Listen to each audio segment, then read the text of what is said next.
Hello there, Stampers. It's Jackie Bolhuis from Klompen Stampers.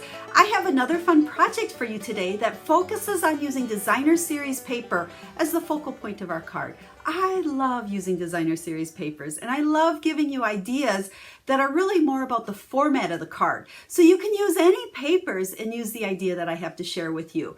So make sure you watch all the way to the end, because I'm going to make one for you, and then I've got 4 other ones made the same way, just with different papers and stamps to show you how versatile this idea is. Now, before we flip the camera down, just a quick reminder, if you don't already have a Stampin' Up! Demonstrator and you would like a catalog, please go over to my blog, klompenstampers.com, and up on the top you can click on catalogs and you can request a catalog. And if you have any questions, make sure to reach out to me. I would love to be your Stampin' Up! Demonstrator and help you with all your card making ideas. Now, without further ado, let's go ahead and flip this camera down and let's get creating today. Hold on one second. Are you ready to learn an easy card format that I hope you use over and over in all your card making? Now, we are going to start with just a piece. I got smoky slate here, and it is 5.5, which is our normal size for card making, but then it's only 5 1/4 the other direction, where we're used to being 8.5. And what I'm going to do is take my trimmer here. I want to make sure I'm in the camera for you. And we are going to score it here at 1 inch. So I'm putting it down at the bottom. Ooh, we don't want to cut. Let's make sure we get that cutting blade out of there. And we're going to give it a score. Okay, let's flip that and get out of the way. So now when I fold this card, and even when I score it, I like to use my bone folder because that just gives us that real nice crisp fold. But you'll see we just have a 1 inch lip here. So now our card is the same as our normal. We're just missing the front, but hold on, we'll put the front on here. So we've got 5 1/4 by 5.5. Now, because I love to add dimension, I'm going to use the Dainty Diamonds embossing folder. Any embossing folder would work for this, or for that matter, you can really just leave it plain there, but I thought we'd add a little bit. Now, since I only want to emboss that little 1 inch piece there, we're going to slide it in from the side. We'll get it right up to that fold. And then we're going to take our Stampin' Cut and Emboss machine platform. And since this is a 3D folder, we've got our platform, and then we have to go this way with it to get it to fit. We have our folder with our cardstock, and then plate number 4. Let me go run this through the Big Shot. Well, not even the Big Shot. Let me go run this through the Stampin' Cut and Emboss machine. I'm still saying Big Shot, but I know a lot of you guys have a Big Shot, so we're good there. I'll be right back. There we go. Let's just get this out of the way, and we'll take that off there. I love this Dainty Diamonds. It's just a really pretty edge, and then adds some nice texture there for us. Now, I have a piece of designer series paper. This is from the Peony Garden from the annual catalog. I don't know which way that goes.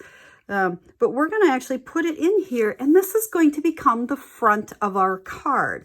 So we'll use our adhesive. I like to use Tombow liquid adhesive. It's my adhesive of choice for everything I do. And we're going to go ahead and we're going to put adhesive on this 1 inch piece here. Make sure you get it nice. You know, I want to get it all the way to the edges, and you want quite a bit of adhesive on here because we're going to open and close this. We want to make sure it sticks, but don't put too much. You can see how thin I have that on there because we don't want it to goosh at all. And then I'm going to lay this piece, the 4 1/4 by 5.5, right on there, and then close this little flap down and rub it to make sure that adhesive sticks really well. And so there's the base of our card. Now, I love this idea because it's a way to use up scraps. We're only using a small piece of designer series paper. You get to show off the coordinating cardstock with it, but it's kind of a fun format. Any papers will work. Just grab some coordinating cardstock with it. Now, for the inside, because we do have the color here, we're going to have a piece of white that we're going to put right there. But we're going to wait a second on that until we get the front of our card. Now, all I'm going to do is add a greeting. So again, this is why I like the focal point being my designer series paper. Now you can grab any greeting, whether you want to make a birthday card, a get well card, thinking of you, whatever. So I've grabbed my Strong and Beautiful stamp set. This one's been around for a while. I love these greetings. I've used this one a lot. And I like this saying, I cherish you, my true friend. I know I can always count on you.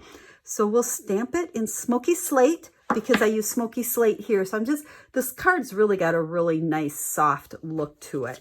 Now let me grab my punch. I have stuff scattered everywhere here. So this punch is called the Label Me Lovely. And I like this one because it's a little bit bigger, almost circular, but I've got some more up and down room than on some of those other punches. And then we're going to just take some dimensionals. Got to do dimensionals, you know me. We'll put 4 dimensionals on there, and then we'll peel these off. This seems to be a pack of my dimensionals that do not like to come off very easily. Maybe it's because my hands have gotten so dry. There we go. And then we're going to just go ahead and where do we want to go? We can go in the middle, up, left, right, whatever. It really doesn't matter. We'll kind of go a little bit more over to the right towards the bottom. So we've added our greeting on there. And then let's take the polka dot toile ribbon. This, I've always really liked this ribbon because it ties a bow really easy. I struggle tying bows. I always like to say I'm bow challenged, but with this, I can do it. So we're going to just go ahead, flip that through. Little bow trick. I find if I tie it upside down, my tails tend to go downward where I want them to go.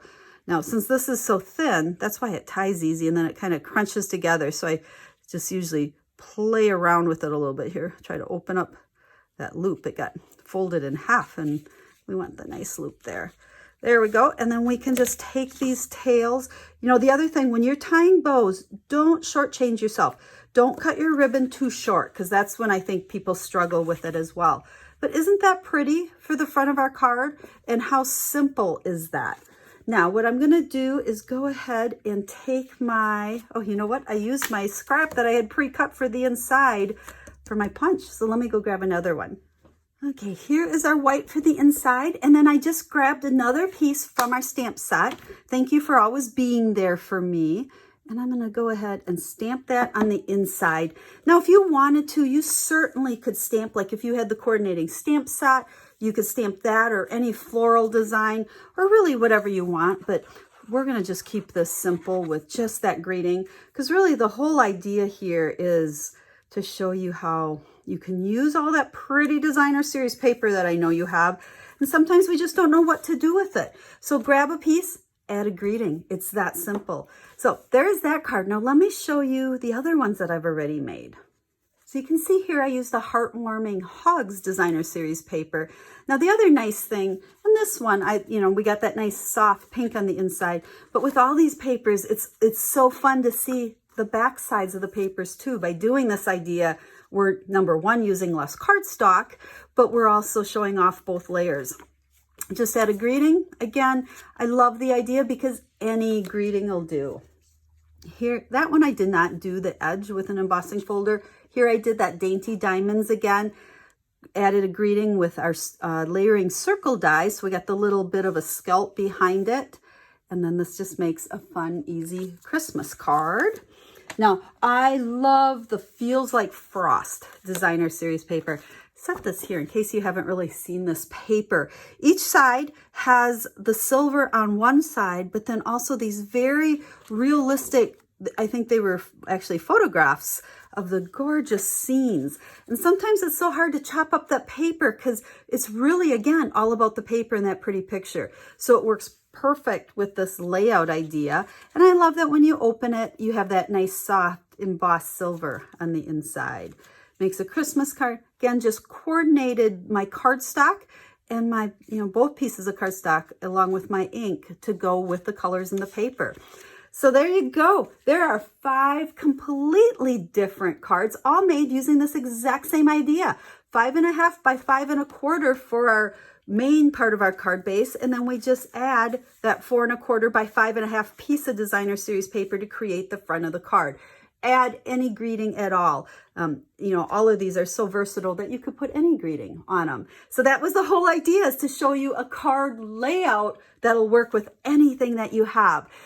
So I hope you absolutely love this project. Remember, you can hop on over to my website for more details. I'll have pictures of the cards over there, as well as all the dimensions and recipes that you need and the supplies I use. And then if you'd like to place an order for anything, you can real easily do it over there. And I really appreciate it when you select me to be your Stampin' Up! Demonstrator and place your orders through me. That's what helps me bring you all of these videos with quick and easy stamping ideas. So until I stamp with you again, have a stamp happy day.